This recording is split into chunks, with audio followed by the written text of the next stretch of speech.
So, um, when you first told me about Dr. A.P.J. Abdul Kalam, I gotta say, what really hit me was like the sheer scope of his story.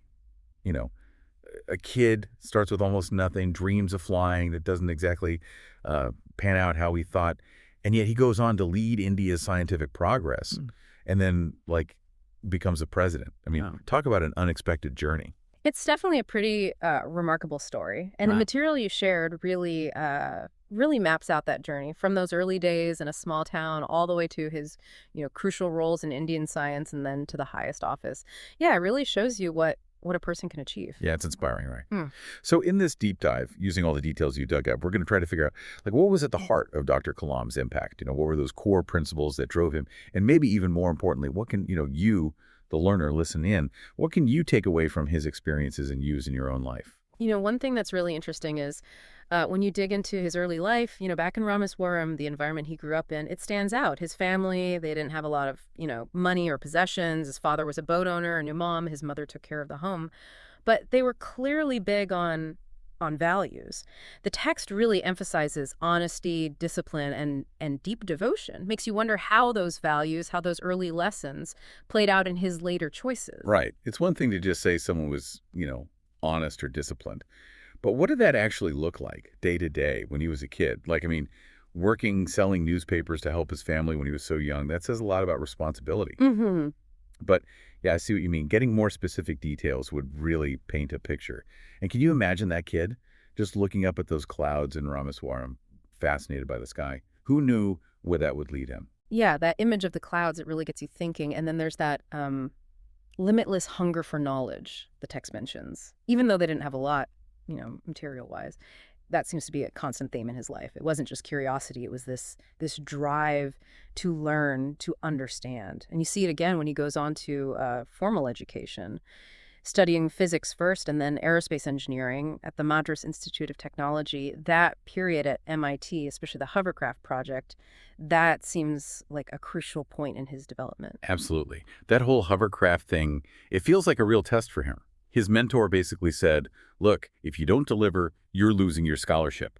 That kind of pressure, I mean, wow, it can either crush you or make you incredibly strong. And he didn't just meet the challenge, he went above and beyond what was expected. It really makes you think, the learner, have you ever been in that kind of situation, a do-or-die moment, that really shaped how you approach your work? It raises an interesting question, doesn't it? About pressure and how we all react to it.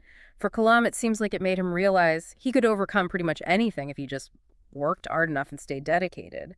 But then, there's that turning point. The dream of being a fighter pilot. He gets a great ranking, but it wasn't enough. Man, that had to be a huge disappointment. It really shows you, life doesn't always go how you plan it. He put everything into that goal, he got so close, and then the door slammed shut. Then the text talks about his trip to Rishikesh and that meeting with Swami Sivananda. Yeah. That's interesting. That meeting, it's almost like a moment of fate, Swami Sivananda's words, they were really powerful. He said, accept your destiny and go ahead with confidence. You are not destined to become an Air Force pilot. You are destined for greater things.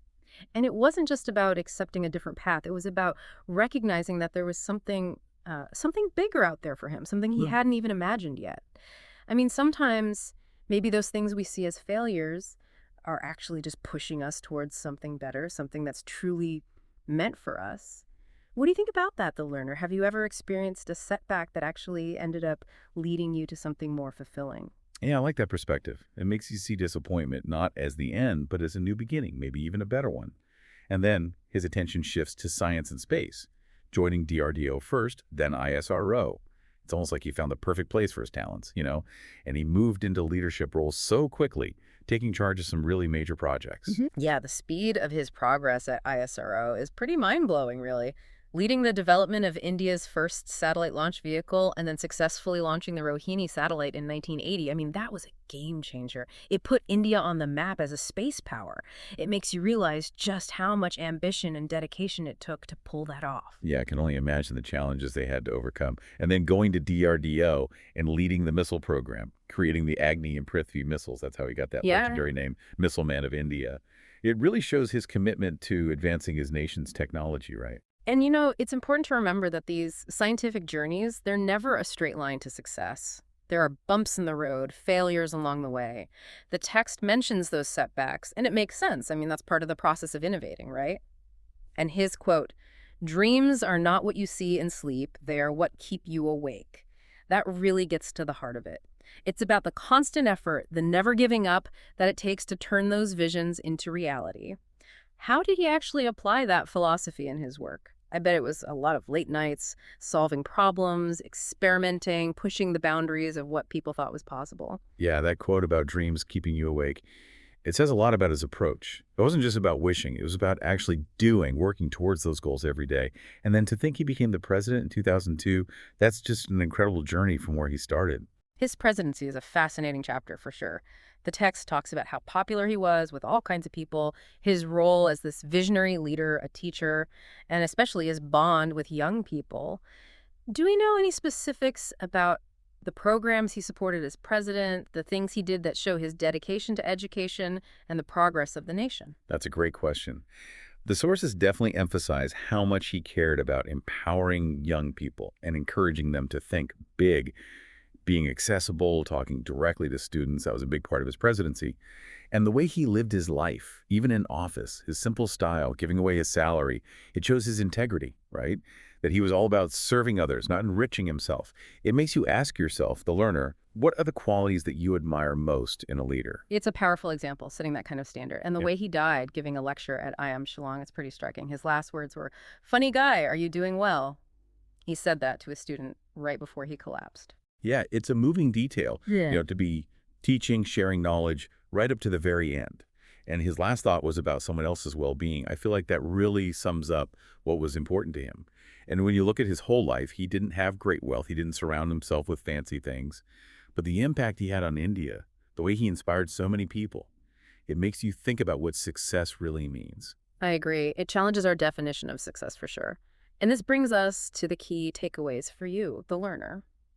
Dr. Kalam's life, as we've seen in these sources, it really proves that where you come from, your financial situation, it doesn't define your potential. His whole journey was built on having a vision, sticking to his principles, and deeply believing in himself and what he could do. And that powerful statement he made, you have to dream before your dreams can come true, it wasn't just a nice saying, he really lived it.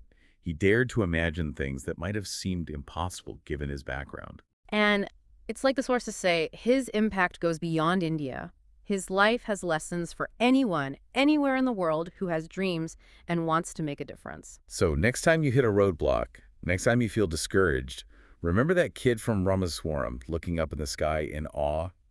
He had his share of disappointments, but he never lost that fire inside, that drive to learn and to contribute. He aimed high, and he achieved amazing things. That's it. His life is a perfect example of bouncing back from setbacks, of the power of having clear goals, of always being dedicated to learning and applying your knowledge, and of staying humble even when you achieve great things. So, the learner, as you're thinking about Dr. Kalam's journey, ask yourself, how does his unwavering belief in his potential, combined with his constant pursuit of knowledge, how does that connect with your own goals? How can you bring that level of commitment to what you're working towards? Maybe this deep dive has got you thinking about what you're truly capable of, about the amazing power that your ambitions hold. Dr. Kalam's life really shows us that the legacies that last, the ones that truly matter, aren't built on money or possessions. They're built on the positive mark we leave on the world and the inspiration we give to others. So moving forward, the learner, what kind of legacy are you building with your dreams and your actions?